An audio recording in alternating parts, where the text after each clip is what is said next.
Ollie had saved up, and he was finally here. His big trip to Paris. He'd been looking forward to this trip for a long time.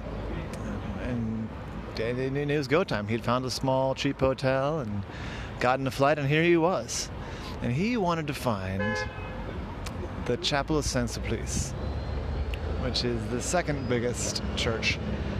It's actually a basilica in the city. And it's renowned for its famous organ and the excellent musicians who play on it.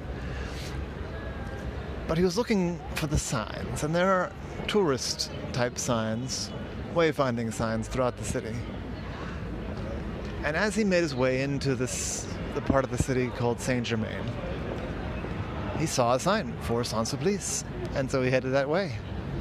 He checked his map, and it didn't seem right, but he followed it anyway, and then he saw another sign that pointed in a different direction, and he followed that for a while, and it in the end led him a big loop to right where he'd seen the first sign, and that was frustrating. And he checked his map, and while he was trying to sort out his confusion, a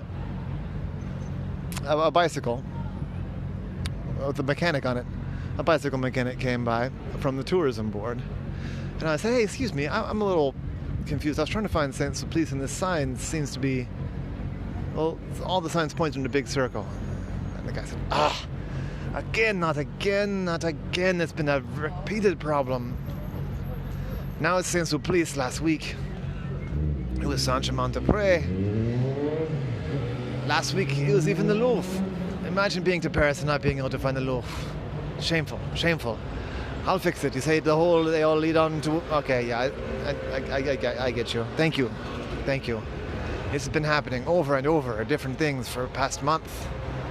I said, "Really?" Yeah, I report it every time, but they've not yet caught the person. It's got to be vandalism. It has to be. I said, "Oh, okay. Well, I'm a private eye. I'd be happy to help you guys out a little bit." "Sure. What would your price be?" I said, "Well, if I solve your sign swapper case, maybe you all put me up for 5 days here in the city." And he goes, "I am the manager, and that's a deal. If you can catch this guy, or this stop it, or girl, I don't know, I will, I'll arrange for a place for you to stay. Heck, make it a full week." I said, "All right. So you said you've reported every one?" I said, "Yes." "Do you have those all listed somewhere?" "Oui, I'm back in my office. If you want to come with me and help me fix the signs, then you can come back to my office and take a look."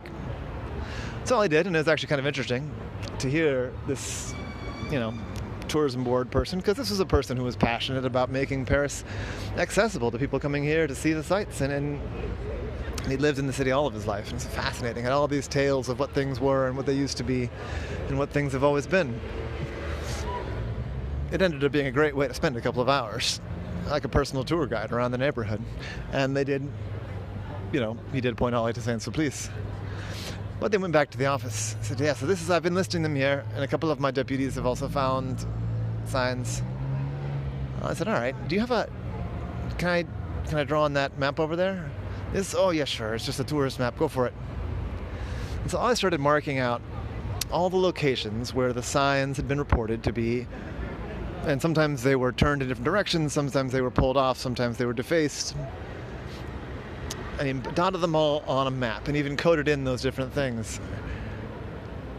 And eventually a pattern started to emerge. I said, you're right, it's all in walking distance of Saint-Germain. It's all in walking distance of the main square there with the famous Dumago brasserie. And I said, "Yeah, let me study this a little bit longer." "Okay, take all the time you need." So Ollie looked, and he looked, and he had a prediction. After about an hour of studying and looking at the maps and looking at other maps, he saw that there was a residential neighborhood, one that didn't have very many shops, and he confirmed it with some of the employees there that there were things there. I mean, tobacco shops and grocery stores and basic stuff, but it wasn't a touristy place. It was all residential, and indeed the people confirmed that it was mostly older residents there. In fact, one of the people there, the tourism board, lived in the neighborhood. And said, yeah, this is all a pretty short walk from this couple of blocks. I have a plan, but I'm going to need a little bit more help. All right, Ollie, what is your plan? Most of these tourism signs are in the public squares. Most of them are right in front of one or more of the cafes or brasseries or yes, we get it. Well, what if we could reward a waiter that spots someone messing with the sign? That, it's a good idea. It's a good idea. They are already pretty well paid, but everybody likes an additional payday. I bet if we offered them €200 to the person that spots the Vandal, that would get some results. And so they went out, the whole tourism board and Ollie, and talked to all the waiters at all the corner shops, or all the corner bars and restaurants in the Saint Germain district. And let it be known, but quietly, subtly. I said, it's down between you and me. But they didn't want to get out of it because then the person might just stop, and they wanted to catch him. So they waited. Ollie went and saw the city with a good map and some great pointers from the folks at the tourism board. Ollie had a great time. They'd even snuck him a few free passes to some of the museums. And then they had also lent him a phone, like in case something came up, and then the phone rang. I said, Ollie, we got him. You earned your stay. When you come down to the police station, I'll give you the address. I think you'll want to see this through.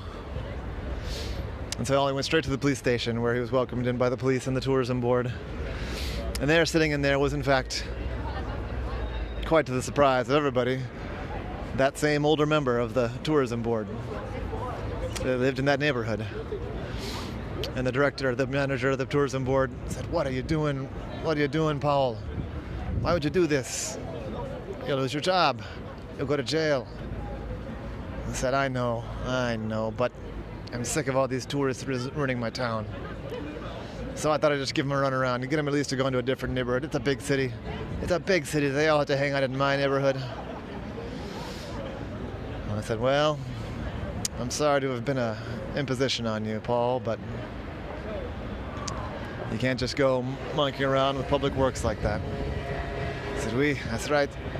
Paul, you're fired, and we are pressing charges. Ollie, you've more than earned your stay. I could put you up in a hotel, if you like. I also happen to have an apartment. It's not fancy, but it's in a great spot, and it's empty right now. I Airbnb it out, and there's nobody in there for the next 2 weeks. Ollie, it's yours. I really appreciate it happened faster and better than I could have imagined, and to uncover corruption inside my own department, well, I owe you a debt of gratitude. Well, I said, let me call and see if I can change my flight. Ollie, is there anything else I can do for you? You'll always be a friend of the tourism board. I said, well, this is one more thing. I could really use a cup of coffee.